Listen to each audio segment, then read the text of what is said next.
So, a tourist ended up damaging one of the Terracotta Army's clay warriors recently. Quite a shocker, you know? Yeah, really shocking. Absolutely. It's almost hard to believe. How does something like this even happen at such a revered site? Well, it seems that in a moment of carelessness, perhaps a lapse in attention, a visitor ended up causing some damage to these ancient clay figures that have survived centuries. Uh huh, I get These that. warriors, as you know, are part of a truly irreplaceable cultural heritage. Right. And it's such a delicate balance. Opening these sites to the public while ensuring their preservation. Do you think this incident points to larger issues in visitor management? Exactly, it really does. How do you safeguard something that's thousands of years old? It's like trying to protect an antique vase that's been in a busy household. One wrong move and history is, well, compromised. Yeah, that makes sense. And I suppose some might argue that the responsibility lies more with the tourist than with the site management. But then again, isn't it like the site itself should have better safeguards? True, and it's not just about blaming visitors outright.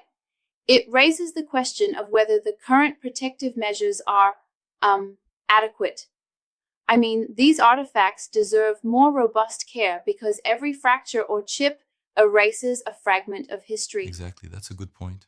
I mean, imagine all the centuries of craftsmanship just being risked by a fleeting moment of inattention. That's really disheartening. Yep, it's a reminder that while tourism brings in awareness and revenue, it also brings a heavy responsibility. The system should work to educate and enforce, you know? Right. But I've heard some who think that overly strict regulations might um, dampen the educational spirit of visiting such historic sites. What's your take on that? That's a fair challenge, and it's definitely a balancing act. It's like needing to lock up a treasure in a glass case. You want protection without turning away the curious mind. Yep, exactly. It all boils down to finding that middle ground between ensuring preservation and maintaining accessibility for those eager to learn about our past. Spot on. And incidents like this, damaging these iconic clay warriors, serve as reminders that the strategies in place might need updating. More thoughtful preservation methods could really protect these incredible relics. Absolutely. It really is a wake up call for both the authorities managing cultural heritage and the tourists themselves, not to treat history as just another backdrop for selfies. Exactly.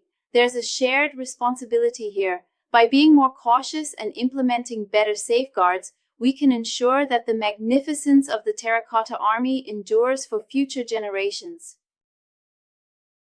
Yeah, nicely said.